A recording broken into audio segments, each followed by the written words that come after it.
Assalamualaikum warahmatullahi wabarakatuh. Nama saya Muhammad Hadi Riksan, NIM 24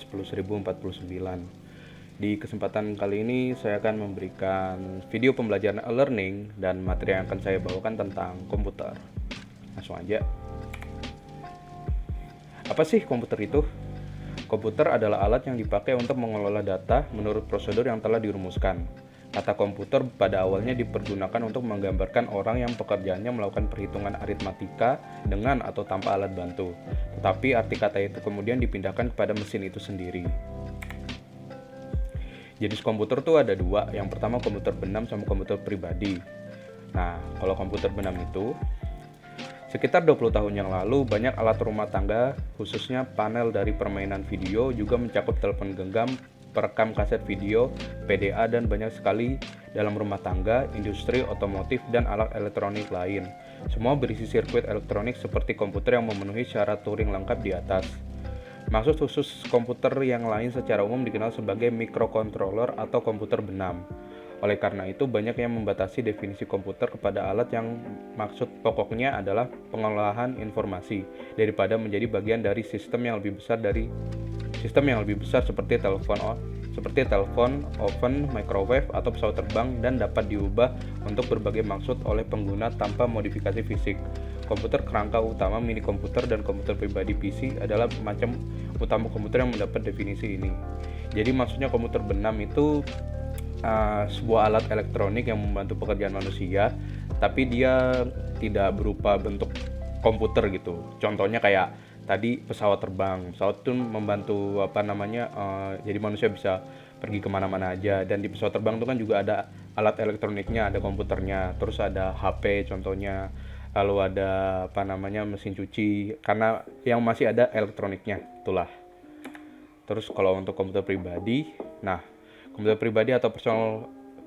pribadi atau biasa kita kenal dengan PC adalah istilah untuk komputer yang banyak diketahui orang pada umumnya, sehingga banyak orang yang tak akrab dengan bentuk komputer selain komputer pribadi. Hanya orang-orang tertentu saja memakai istilah ini secara eksklusif untuk menunjukkan istilah yang lebih spesifik dan tepat. Komputer diperkenalkan pertama kali di Indonesia pada tahun 1980 oleh almarhum Eddie Lew, pendiri Dragon Computer dan Communication, melalui merek Sinclair yang berasal dari Inggris. Nah, hardware komputer ini yang pertama ada prosesor, memori, motherboard, casing, power supply, CD-ROM, monitor, VGA, hard disk, sama kabel power. Saya jelasin satu-satu. Yang pertama prosesor. Apa sih prosesor itu? Ini gambarnya. Kalau kita lihat tuh, prosesor adalah salah satu komponen penting komputer yang berfungsi untuk memproses data dan mengontrol sistem yang ada pada komputer. Prosesor juga bisa disebut sebagai otak dari komputer. Secara singkat, prosesor bekerja untuk melakukan perhitungan serta menjalankan perintah-perintah yang diperintahkan oleh pengguna komputer itu sendiri. Lalu ada memori. Memori ini adalah urutan byte yang dinomori seperti sel atau lubang burung dara. Masing-masing berisi sepotong kecil informasi. Informasi ini mungkin menjadi perintah untuk mengatakan pada komputer apa yang harus dilakukan.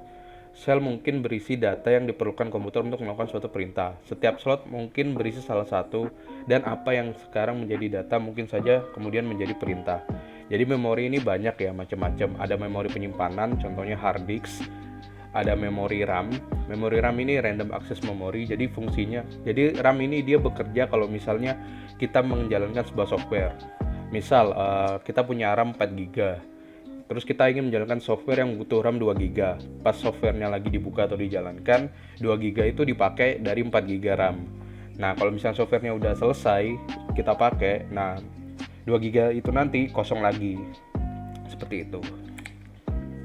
Lalu ada motherboard. Papan sirkuit cetak utama di komputer. Motherboard adalah papan sirkuit cetak utama di komputer, tujuan umum dan sistem lain yang dapat diperluas. Ini memegang dan memungkinkan komunikasi antara banyak komponen elektronik penting dari suatu sistem, seperti unit pemrosesan sentral dan memori, dan menyediakan konektor untuk periferal lain. Jadi motherboard ini tempatnya untuk naruh CPU, memori RAM, hard disk, dan lain-lain. Kalau kalian lihat gambarnya, di situ banyak tempat untuk menaruh komponen-komponennya. Lalu casing. Motherboard ini nanti ditaruh di dalam casing ini. Kalau kalian lihat ada ruang kosong di situ, ditaruh di situ. Lalu ada power supply. Power supply ini adalah alat listrik yang menyuplai tenaga listrik ke suatu beban listrik. Fungsi utama satu daya adalah untuk mengubah arus listrik dari sumber menjadi tegangan, arus, dan frekuensi yang benar untuk memberi daya pada beban. Akibatnya, satu daya terkadang disebut sebagai konverter daya listrik. Oke, yang ini ada CD-ROM. Nah, CD-ROM ini adalah sebuah cakram padat dari jenis cakram optik yang dapat menyimpan data. Ukuran data yang dapat disimpan saat ini bisa mencapai 700 MB atau 700 juta bita. CD-ROM bersifat baca saja. Baca saja itu maksudnya gimana? Jadi, CD-ROM ini kalau misalnya mau dipakai, kita harus punya CD atau DVD, lalu nanti ditaruh di CD-ROM. CD-ROM nanti ini akan membaca isi dari CD-nya itu. Untuk dapat membaca isi CD-ROM, alat utama yang dibutuhkan adalah kandar CD. Ya tadi itu. Oke, yang ini monitor adalah salah satu jenis soft copy device karena keluarannya adalah berupa sinyal elektronik. Dalam hal ini berupa gambar yang tampil di layar monitor. Gambar yang tampil adalah hasil pemrosesan data ataupun informasi masukan. Monitor memiliki berbagai ukuran layar seperti layaknya sebuah televisi. Jadi monitor ini yang jelas fungsi utamanya dalam menampilkan apa yang udah diolah sama mesin. Nah, ini ada VGA, Video Graphic Array, adalah sebuah standar tampilan komputer analog yang dipasarkan pertama kali oleh IBM pada tahun 1987. Walaupun standar VGA sudah tidak lagi digunakan karena sudah diganti oleh standar yang lebih baru, VGA ini masih diimplementasikan pada Pocket PC. VGA merupakan standar grafis terakhir yang diikuti oleh mayoritas pabrik pembuat kartu grafis komputer. Tampilan Windows sampai sekarang masih menggunakan modus VGA karena didukung oleh banyak produsen monitor dan kartu grafis.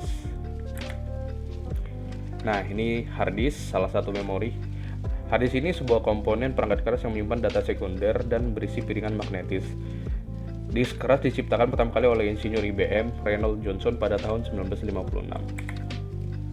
Lalu ada kabel power, yaitu kabel dari colokan listrik ke konektor CPU yang digunakan untuk menghubungkan arus listrik ke power supply komputer.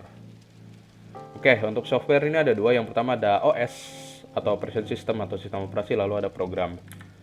Nah, OS ini adalah perangkat lunak, sistem yang mengatur sumber daya dari perangkat keras dan perangkat lunak, serta sebagai daemon untuk program komputer. Tanpa sistem operasi atau OS, pengguna tidak dapat menjalankan program aplikasi pada komputer mereka, kecuali program booting. Sistem operasi mempunyai penjadwalan yang sistematis, mencakup perhitungan penggunaan memori, pemrosesan data, penyimpanan data, dan sumber daya lainnya.